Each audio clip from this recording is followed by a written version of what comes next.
Oh! How could you tell if somebody needs water just by looking at their camp? Sir, are you not doing the exact same thing?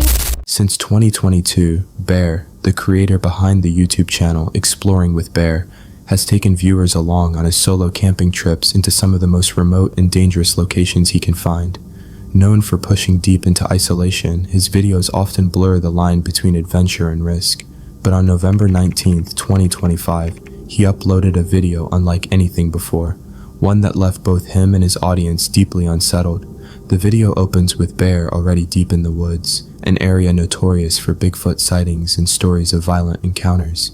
Even before the camera begins rolling, an uneasy feeling hangs in the air.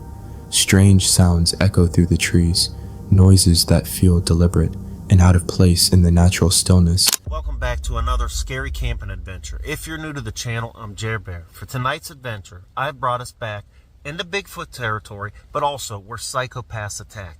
And before even getting the camera on, I have been hearing some scary things that don't belong out here in the woods. Like a bucket. It sounded like a bucket handle jingling around decently close to me, right behind us here. Trying to stay focused, Bear sets up camp, clearly on edge from the start. He plans to test new equipment, a powerful flashlight and a thermal camera, hoping to see what the darkness might be hiding just beyond the firelight. Almost immediately, the unnerving activity begins, with sounds just outside his tent, followed by a distinct knock that sends a chill down his spine. Sounds like something right outside the tent. Hello?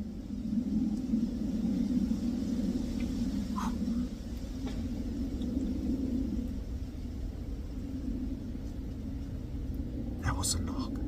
Something just knocked on something. Man, I got the chills.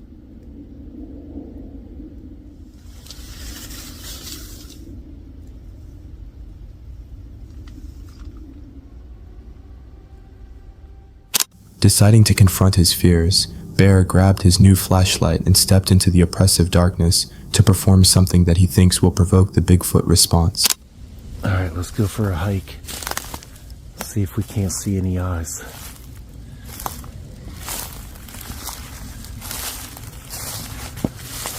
Here, we'll do a knock first.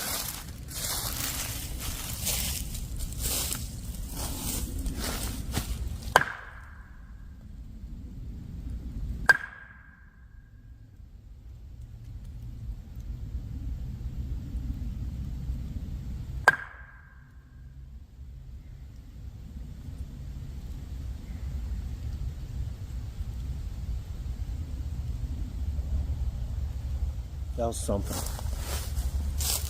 To his shock and terror, something almost immediately responds from deep within the woods, confirming he is not alone. That was something right back in there.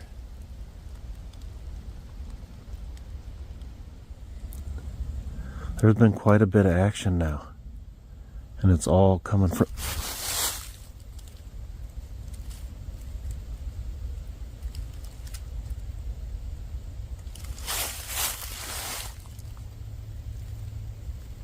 Okay.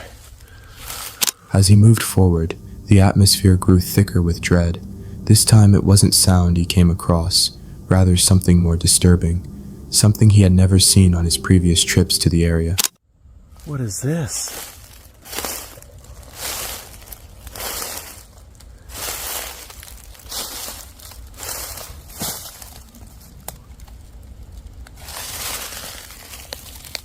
I've never seen those there before.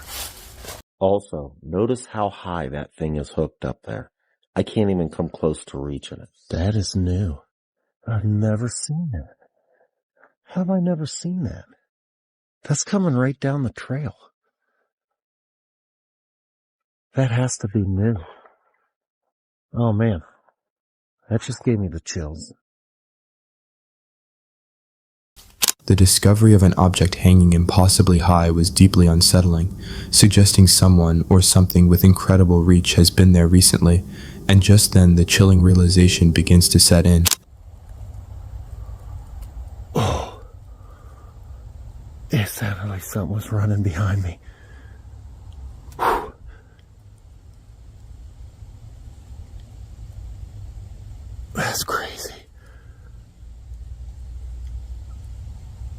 guys are standing straight up.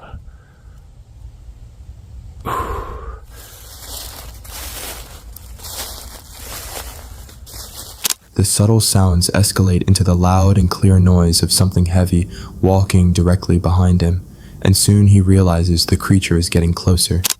I know you guys hear that. I know you hear that.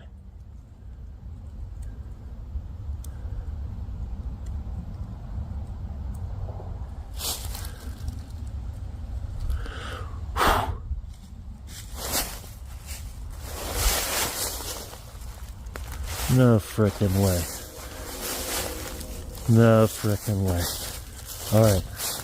Alright, thermal. We need the thermal.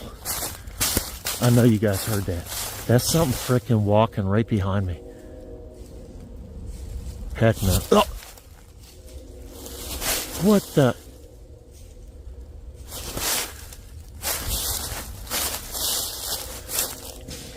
Whoa! Frick! Son of a...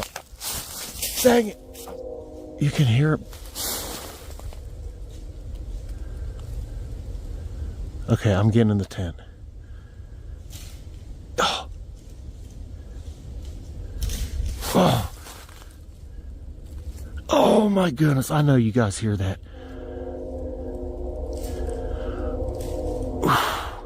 In a surge of adrenaline, he runs back to the supposed safety of his tent, with the heavy footsteps thundering behind him, matching the frantic rhythm of his heartbeat as he realizes he may be just seconds away from coming face to face with the source of his fear. I don't want to be here right now.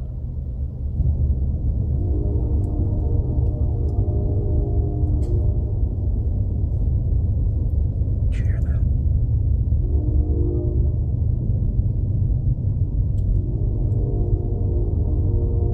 Stinking train, man.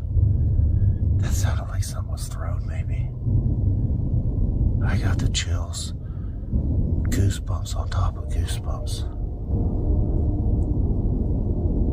It feels like my hair is growing on my head. Once inside the tent, the feeling of safety vanishes very quickly as he listens to heavy movement just outside his thin fabric-walled tent. And I started hearing something. Again.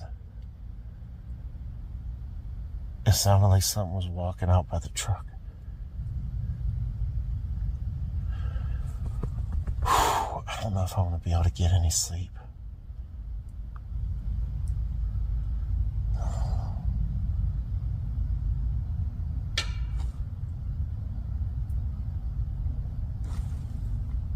Did you hear that?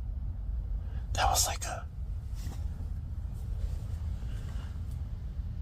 That was like something got hit.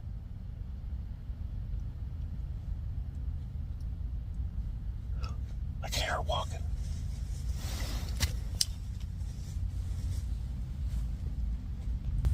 I can hear her walking. What the?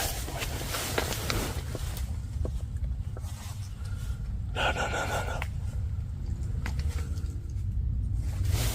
Man, you can hear it. What the heck is that? Hello? It stopped. It stopped as soon as I said hello.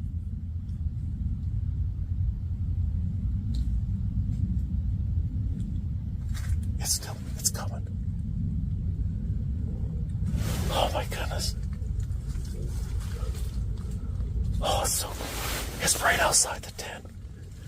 It's right outside the tent. He can hear it walking, circling his camp, and soon comes to the horrifying conclusion that only added to the fear. Hello?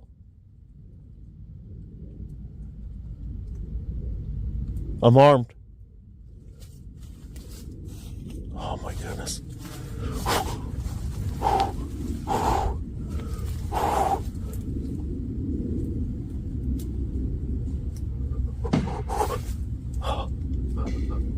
What the heck? There's more than one. The psychological terror peaks and turns physical when one of the creatures suddenly strikes the side of his tent. It sounded like it at least backed away from the tent,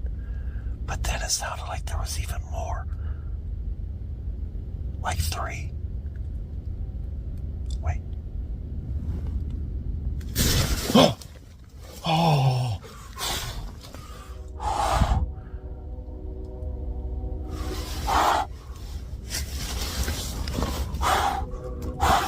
Oh! Oh! It just hit the tent. It just hit the tent.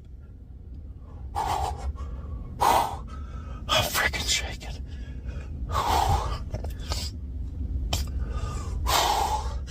Okay. I don't know what to do.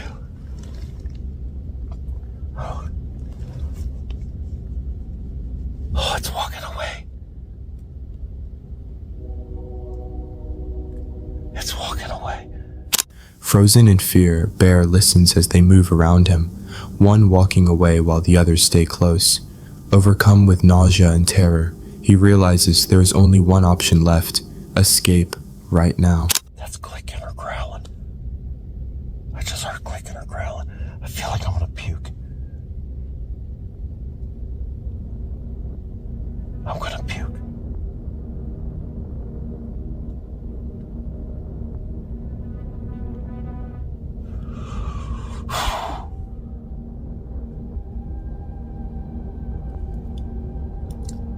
Okay, I'm putting the camera up and getting out.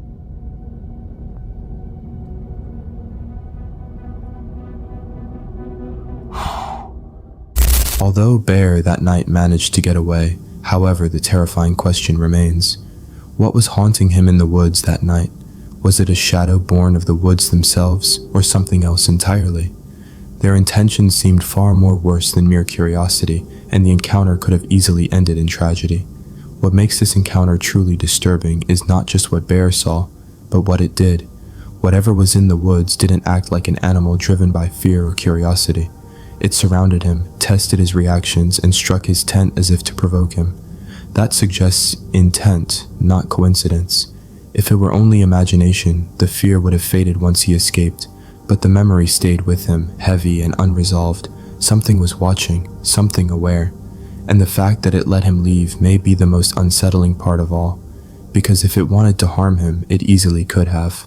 Up next is Lomar Menz, the creator behind the YouTube channel Paranormal Discovery, a man known for placing himself in environments most people wouldn't dare approach after sunset. His content isn't just about abandoned places or haunted legends, it's about something deeper: the mental strain of isolation, the silence that presses in, and the slow erosion of certainty when you realize no one is coming to help. But one solo expedition would push Lomar far beyond discomfort, and into something far more disturbing. On July 12, 2025, Lomar returned to a remote area locals ominously refer to as Haunted Lake. It wasn't his first visit. He had been there once before with a friend, but this time he came alone. The location already carried a dark reputation, with previous accounts describing a camper who fled the area after claiming they were chased by something they couldn't see. Armed with only his camera, minimal gear, and a growing sense of unease, Lomar stepped back into the woods, fully aware that whatever haunted this place would not be distracted by company this time. I'm back. I'm alone. The only thing I got with me is my dog child. We're gonna go camp out over at the Haunted Lake there. That's a place where a lot of paranormal stuff goes down. Now, Angelo found a review of some guy. I don't know if this guy was trolling or not, but after our first time coming here, we found a review stating that some guy came and was chased out by someone lurking in the forest here. I have no idea if that's real. Kind of seems weird and odd to me, but it's a legit review. Someone wrote that. I mean, if there is people out here or somebody trying to scare people out, then we're kind of fakey. Anyways, we made it. I've been driving for about 10 to 12 minutes down this dirt path, and we finally just pulled up. I'm maybe like a 10-minute drive up the road from Haunted Lake. I'm completely by myself. No other human is with me. Angelo, in fact, I'm pretty sure he's back in Ontario as of right now, as I'm speaking, legit. And yeah, it's just me and Kia. So we're gonna take on the spot alone. What makes this moment unsettling isn't the history of the lake, it's the isolation. As Lomar moves deeper into the forest, the environment changes. The trees grow tighter, the air feels heavier. By the time he reaches his campsite, he's completely cut off from the outside world. Almost immediately after he begins gathering firewood, a crushing sensation settles over him. Not fear exactly, but the unmistakable feeling of being observed, not from one direction, but from somewhere close, somewhere hidden. This is often the first warning sign reported in genuine paranormal encounters, the sudden, unexplainable awareness that you're no longer alone. Yeah, do you hear that?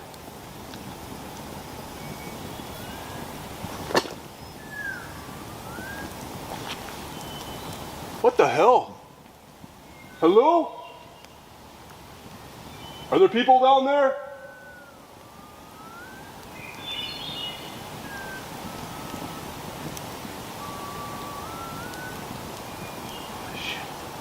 That was whistling. That was legit whistling.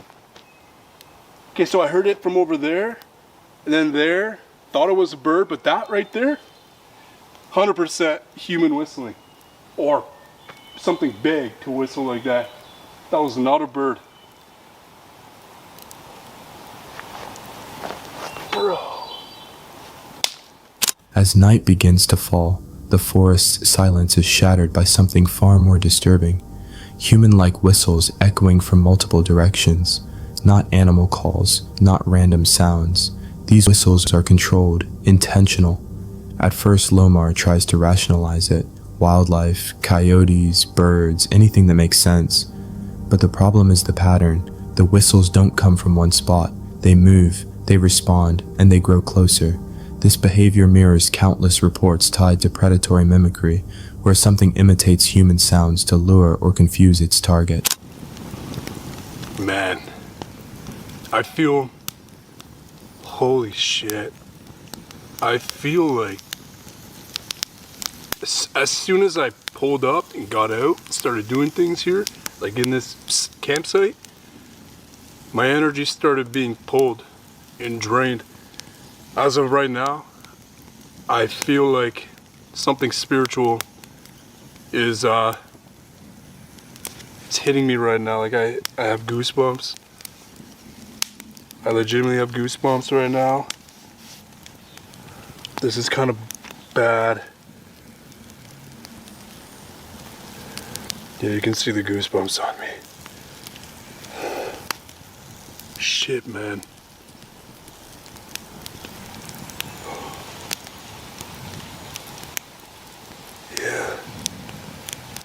Yeah, I have goosebumps, man. It feels like something is doing this to me. I don't know why, but it's trying to get my attention. Lomar's energy drains. Goosebumps spread across his skin and his body reacts before his mind can catch up. Many believe this physical response isn't fear, it's instinct, a subconscious recognition that something unseen has entered your space. And then, the night changes. I'm so incredibly sorry.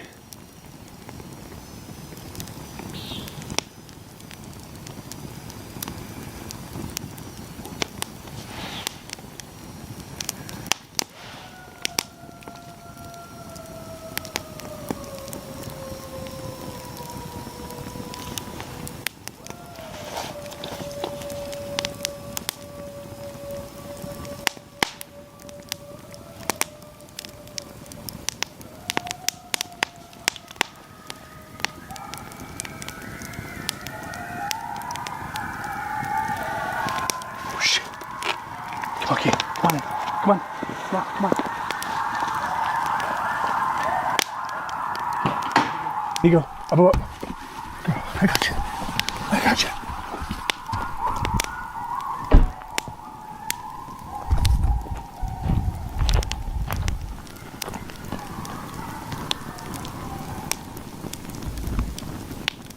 Holy shit.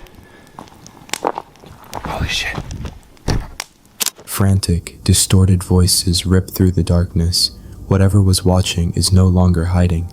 The sounds feel deliberate, almost taunting. Against better judgment, Lomar chooses to confront it, stepping back into the darkness to understand what he's dealing with. It's a decision that would only make things worse. It was right, like, I don't know if you guys can see those rocks back there, but it was right there.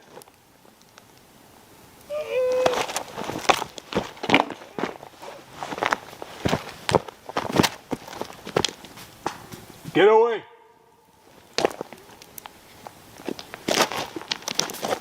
Fuck off!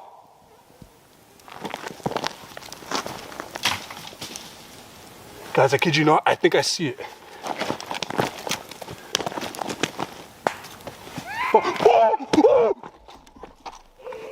Get the fuck away!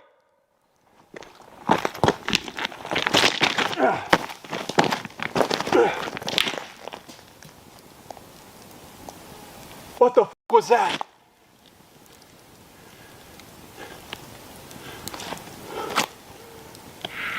Oh shit. Oh shit.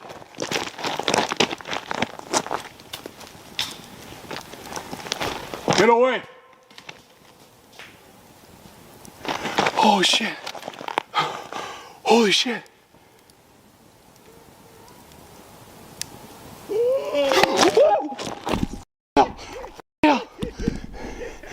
What is that? What is that?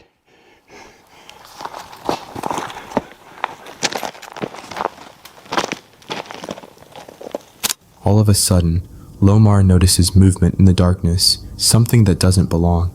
At first, it's just a shape, a presence barely separating itself from the shadows. Then, without warning, it steps closer, face to face with him. What follows isn't random noise. The sounds are violent, distorted, and intentional, as if whatever this entity is, it's trying to provoke fear, trying to overwhelm him, almost like it wants a reaction. Many believe that fear is what gives such entities power, that once you panic, they take control. But Lomar doesn't run. He forces himself to stay calm, holding his ground despite the terror gripping his body. And that's when it becomes clear. Whatever stands before him isn't backing away. It doesn't retreat. It doesn't fade. Instead, it lingers, silent, hostile, sinister. Instead of retreating, Lomar grips his flashlight and makes a dangerous choice. He steps deeper into the woods to investigate, moving farther into the forest. Who's out there? What are you?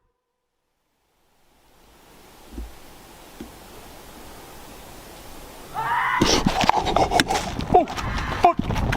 Oh! Oh! Oh! Fuck are you?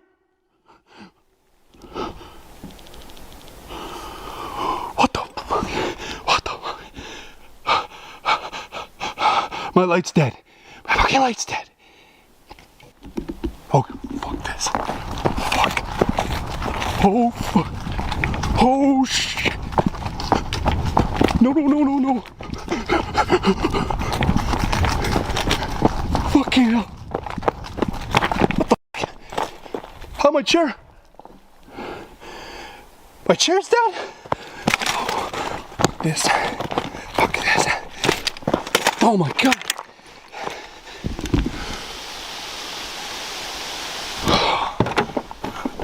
Where the fuck's my keys? Did I lose them? Hurry up, hurry up.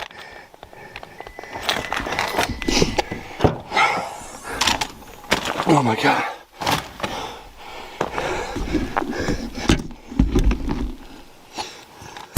His chair has been violently knocked over, not shifted, not tipped by wind, thrown. This wasn't a warning anymore.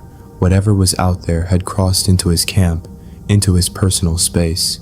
The boundary had been breached. With his nerves shattered and the sight compromised, Lomar makes the only decision left. He abandons the camp. What makes this encounter especially disturbing is progression.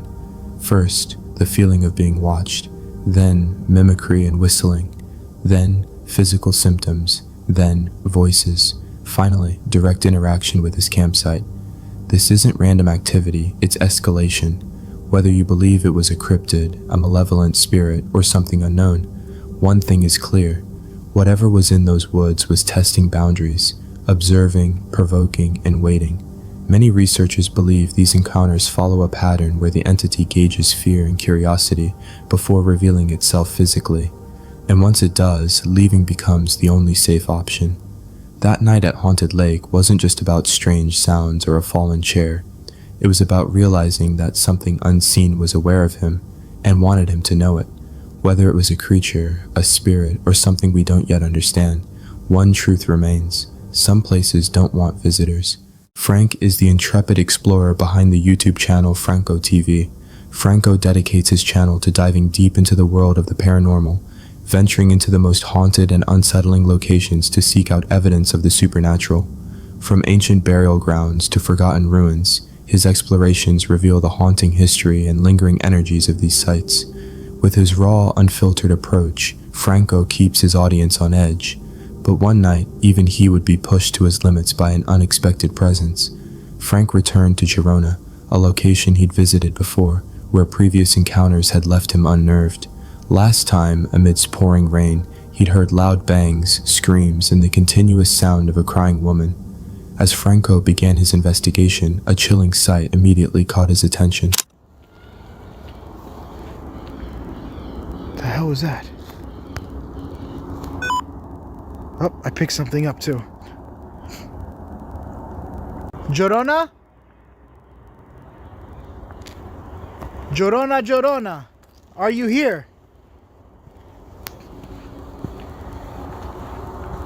Llorona, Llorona, are you here with me? Give me a sign. I just got goosebumps for some reason. Give me a sign that I'm not alone. Llorona, Llorona.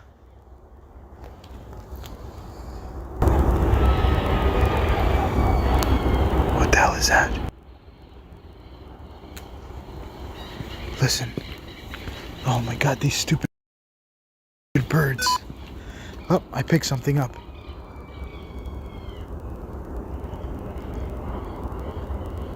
I hear what sounds like a screaming.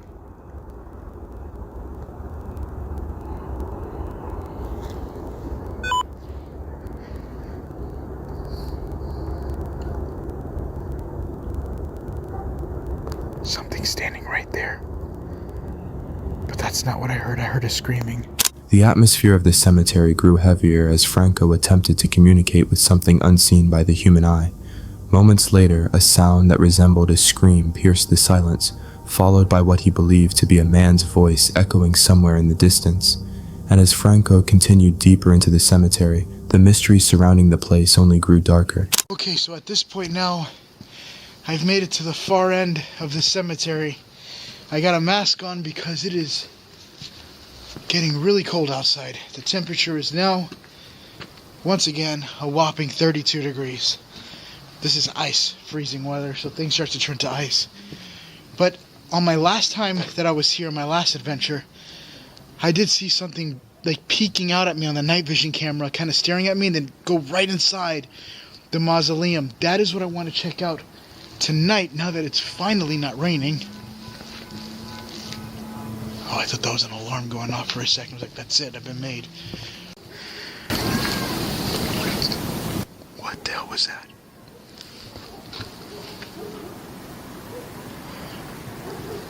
I just heard a little kid. I can't tell where it's coming from. IR off.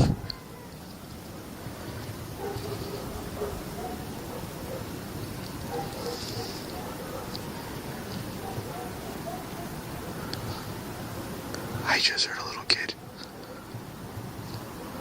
Holy shit. Alright, let's keep going.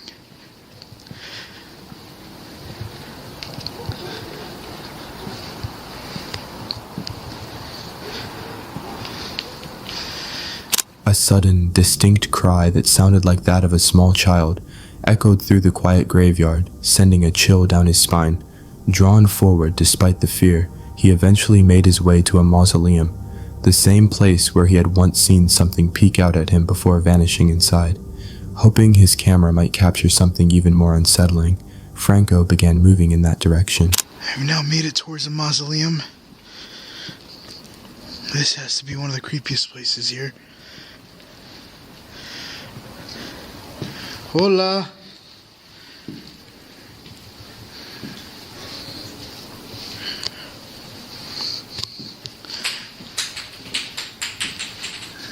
Something just fell.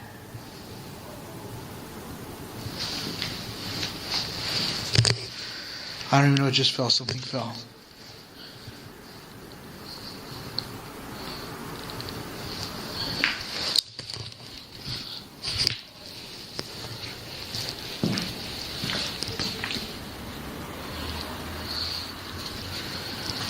Okay, moving forward.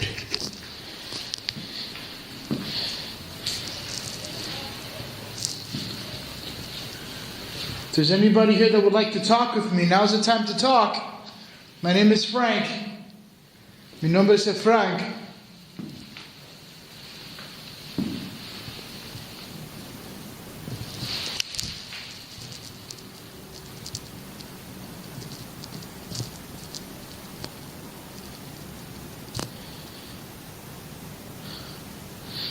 I just heard a noise outside.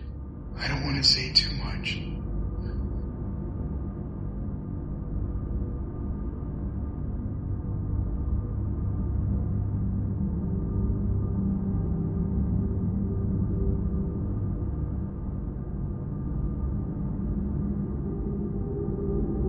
It sounds like something moving on the outside.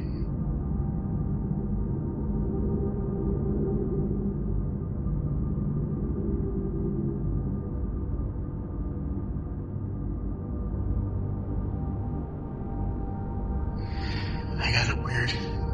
You have to understand that this is the same place where I seen what looked like a baby running across the...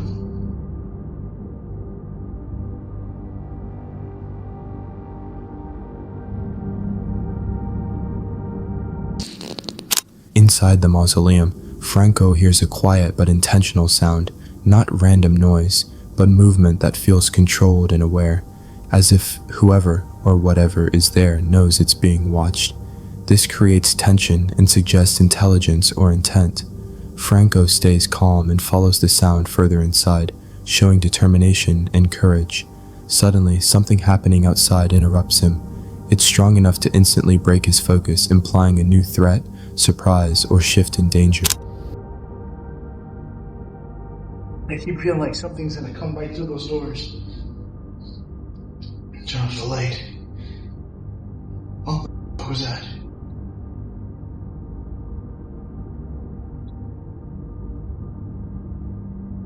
I just saw something.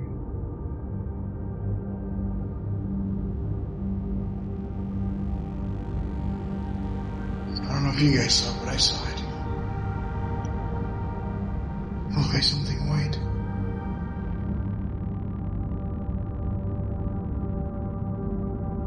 Hola? Right now I am in the room. And it is complete dark in here. I could barely see anything in front of me. I can see the light on the outside. Hola? I saw what looked like some sort of like a reflection of light.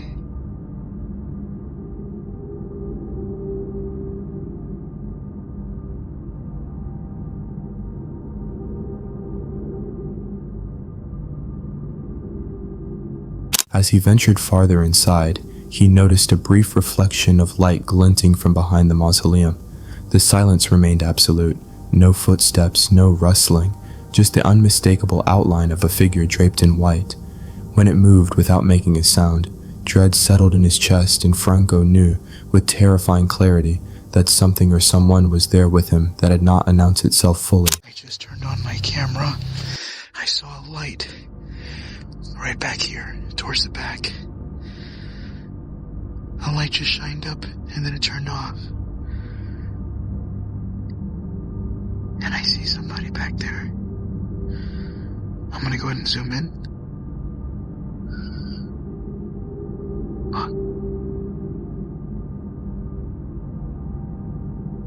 I think that's somebody, right?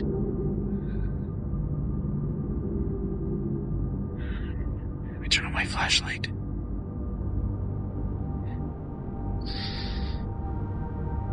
Oh, what the fuck? They're dressed up in black.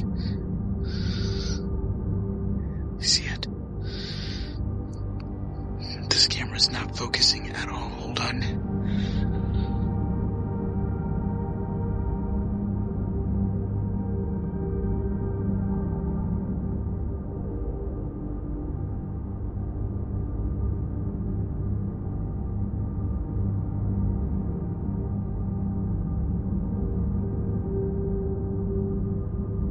No, you don't.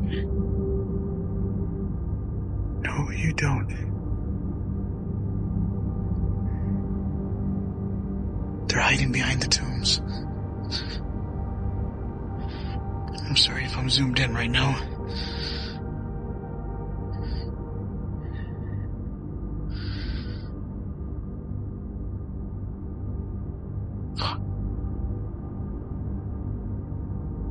As soon as he moved outside, he saw a figure again. Zooming in with night vision, he spotted a person dressed entirely in black, standing motionless among the tombs. Moments later, the figure moved and disappeared behind the mausoleums. Franco also realized this was not security, as they would have used a flashlight, especially after he had turned his own light on. As Franco cautiously followed their position from a distance, the encounter spiraled into something far more unsettling than he had anticipated. Look. There they are right there.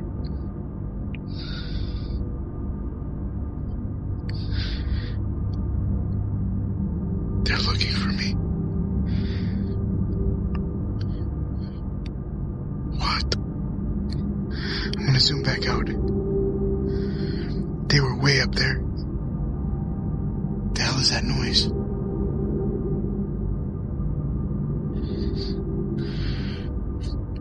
They went more to the left.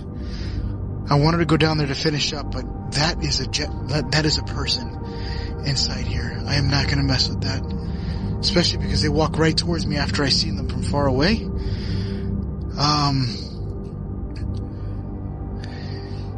Yeah. Oh, I just heard a horn. That is 100% not security. Had that been security, they would have lit me up like a light bulb.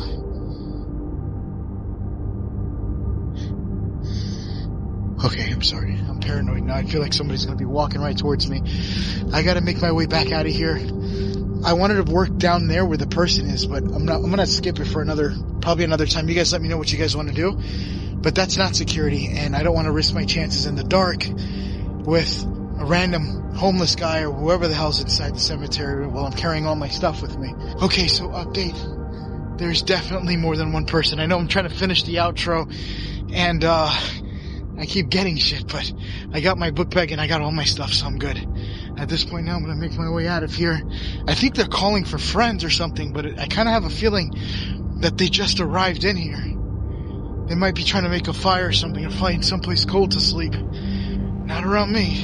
Overwhelmed by paranoia and the feeling that more than one person might be present, Franco made the quick decision to end his investigation and leave immediately, not wanting to risk his safety with unknown individuals in the dark. Spirits may be unsettling, but the danger of an unknown human presence can be far more real and unpredictable. Frank's instincts proved vital, allowing him to escape what could have been a much more sinister situation.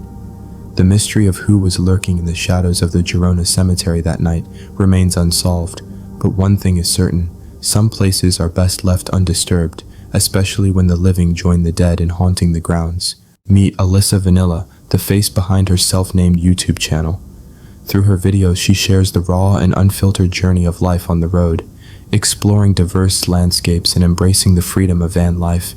Her adventures inspire many, showcasing both the beauty and the challenges of a life untethered. But on October 10th, 2022, while seeking a quiet spot in the Arizona desert, Alyssa would come to understand just how unpredictable and unsettling these solitary journeys can truly become. Just as she began to film, the distinct sound of an ATV approaching cut through the silence. It grew steadily louder, heading straight toward her isolated spot, until a man on an ATV pulled up and introduced himself as John. Hi. You doing okay? Yes, I am.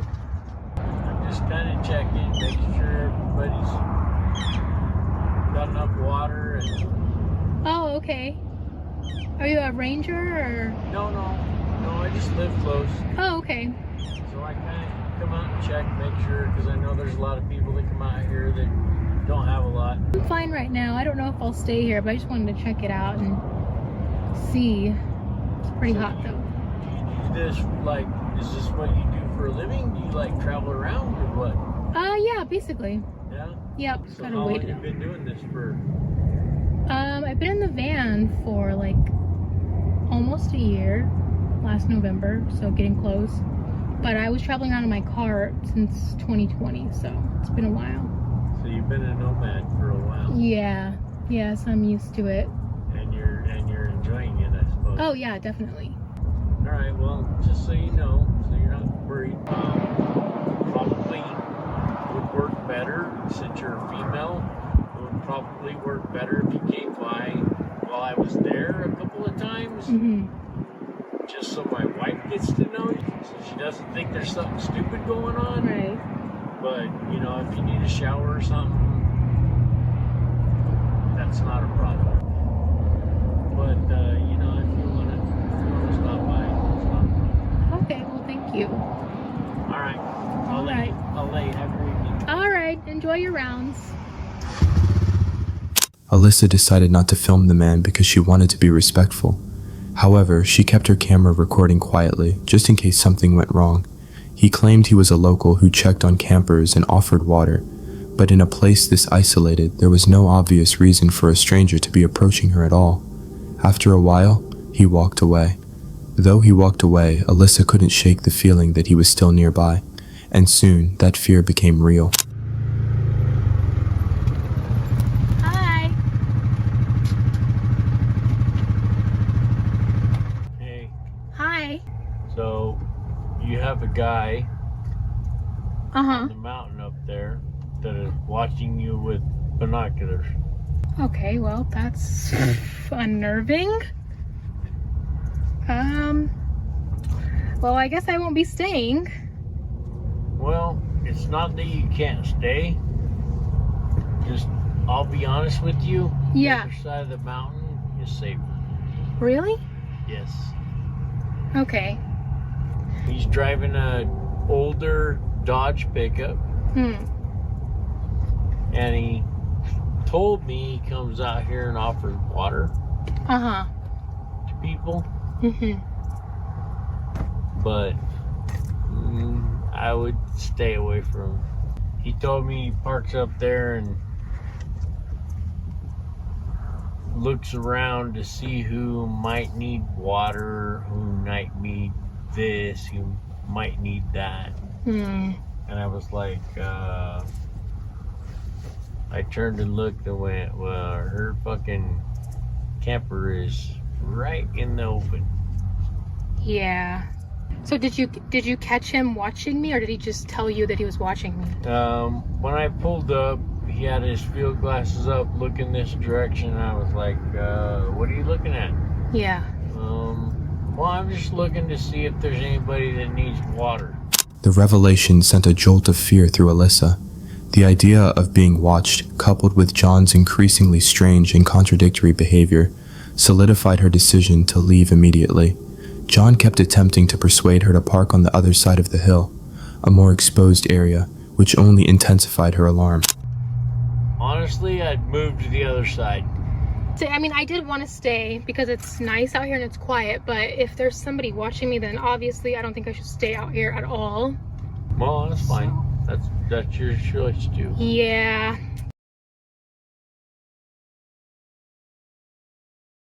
That's really sucks. It was really nice out here, but well, at least I got to put my laundry away. It's always easier to do housekeeping out in the open rather than in the city somewhere. So just finishing up my laundry, and then I'll probably have to leave, but that's okay.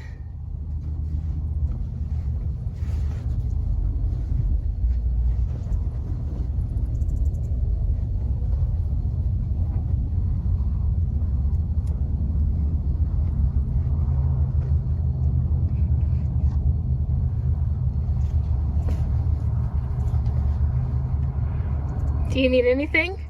No. Okay. No. Terrified by the body language of a man, Alyssa quickly packed her stuff and drove away, seeking safety and space from the unnerving encounters. The fact that he said he offers people water, but he had no water with him, and then the fact that when he came back, he said that someone was watching me, and then I asked, did you catch him watching me, or did he tell you he was watching me? And he said, well, when I drove up to him, he had his viewfinder out. And then kept telling me, you need to get a good description of that truck. Look at that truck. He was like, that guy claims that he gives water to people who need it, but I don't think so. How could you tell if somebody needs water just by looking at their camp? Sir, are you not doing the exact same thing? While the open road offers unparalleled freedom, it also comes with inherent risks, especially for those who choose a solitary path.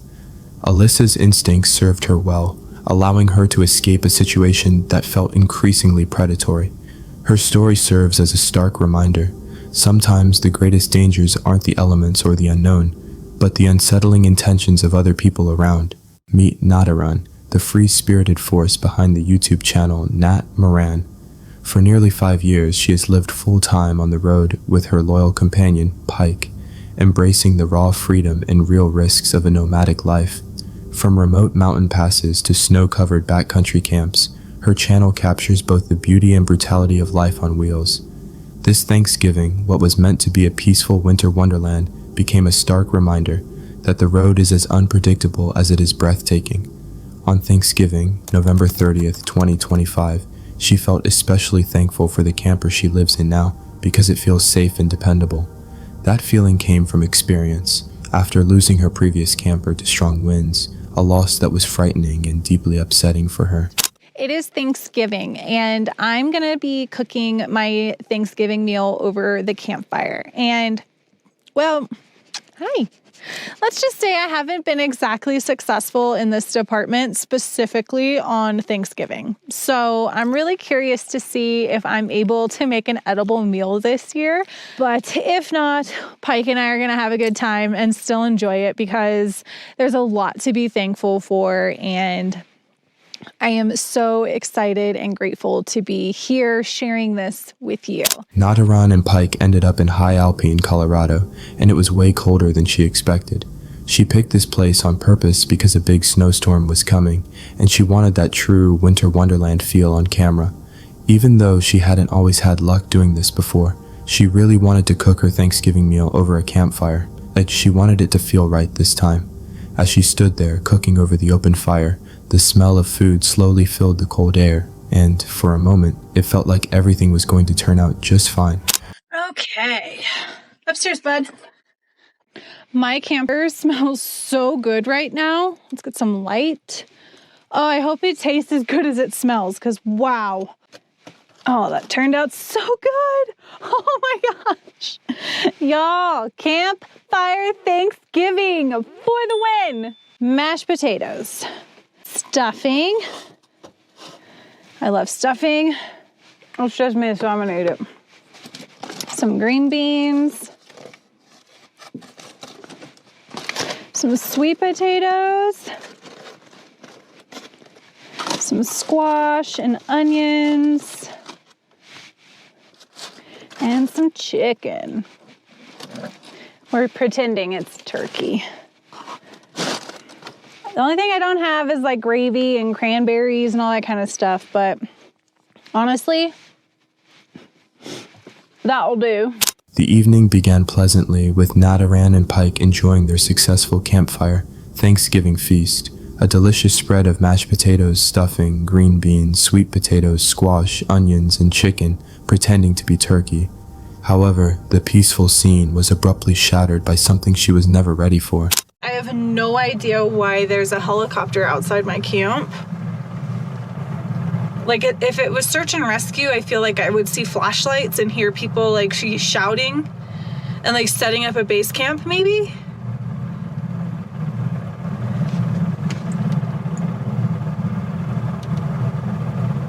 Oh my gosh, I think I hear another helicopter coming.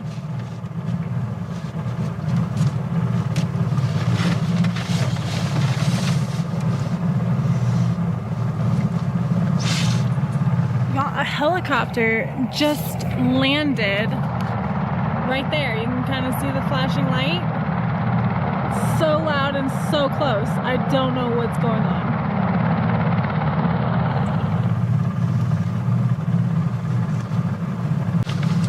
What is happening? Okay. Whatever it was, they're gone. I hope no one was hurt. I kind of feel like it was one of those flight for life or whatever helicopters, because This whole situation is just really bizarre. As helicopters began flying low over her camp, confusion quickly set in. There were no visible signs of a search and rescue operation. When another helicopter followed close behind, the situation shifted from puzzling to deeply unsettling, the growing presence in the sky raising a quiet sense of alarm, and as soon as she thought it was over, another helicopter appeared, flying directly over her camp and this time more closer. I hear another helicopter.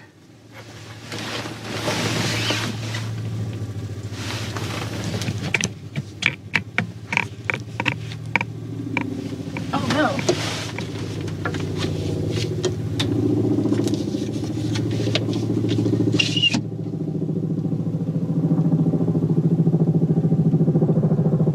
It's flying right on top of us.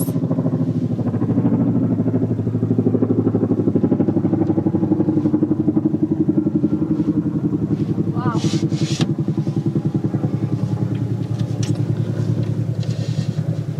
I hope no one was hurt.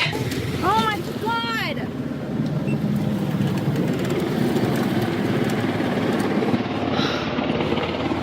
What is going on?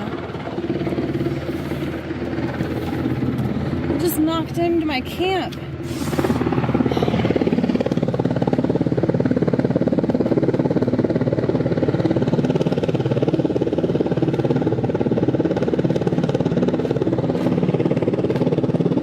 Just happened. This helicopter just flew in and knocked over everything. Oh my god. Diesel everywhere. I hope my diesel heater didn't break.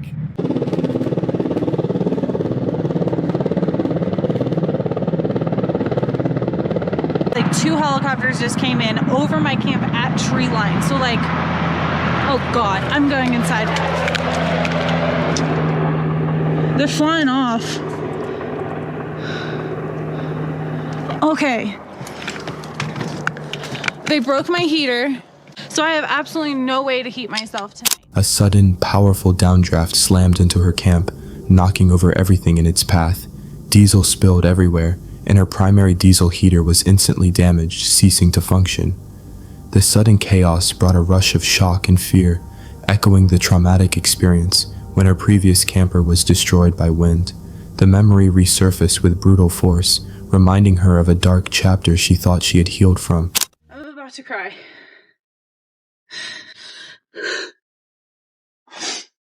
This is my home. Hello. Hey. I feel stupid for crying. It's just like, I think I'm in shock. 2 helicopters just came by and completely destroyed my camp. Last time something like this happened, like my camper was gone. So like my casita's fine from what I can tell. I know it's not an A-liner. All I can think about is the moment that my camper got totaled. And that's all I can think of right now. So I'm trying to stay grounded. Oh my god, I think another helicopter is coming. This has been the most stressful moment in a long time. I'm just trying to get packed before these freaking helicopters come back. Okay. Hey, let's go, buddy. You're such a good boy. Get you inside the car. Come on. Found a dispersed campground 4 miles up here that I'm going to go scout. But so far, this is not looking promising, and this is not fun, okay? I'm not having fun. This is probably one of the top 10 not so fun moments of my road life experience. Okay, I found a spot about 10 minutes up the road. I am not level at all, but I'm not going to detach. I'm just going to post up, get some sleep, and assess in the morning. Hopefully things aren't as bad as I thought they were, but right now I'm emotionally drained and I'm freezing. So I found my heater buddy and I'm just gonna set up and go to bed. Oh my god, freaking coyotes. Come on, go inside. Come on, they're right outside. Pike, get inside. Get inside. There are freaking packed coyotes right there. Go. Oh, okay. Here's what we're gonna do. We're gonna throw that in there. And we're gonna hurry up and get inside. Because that is scary as heck. All right, let's recap. You know, that whole experience with the helicopter in my camp was a first. I am grateful that my solar panels are still usable, even though they're only at like 50% capacity. I don't know what I would do if I lost my power supply like that. I ended up coming back towards the area where the helicopter incident took place and found this really awesome dispersed camping area. Even after everything that went wrong, Nataran didn't let it break her. The helicopter incident was something she had never experienced before, and while her solar panels were damaged, they still worked enough to keep her going, which mattered a lot when living off-grid. After thinking through everything that had happened, she moved to a dispersed camping spot not far from where it all went down. The area was quiet this time of year, and that calm felt like a relief. As she settled in, her resilience showed through. She stayed hopeful for fresh snow and a warm, safe place to rest. This Thanksgiving became an unexpected reminder that healing doesn't happen in a straight line, and life on the road can throw challenges at you when you least expect them.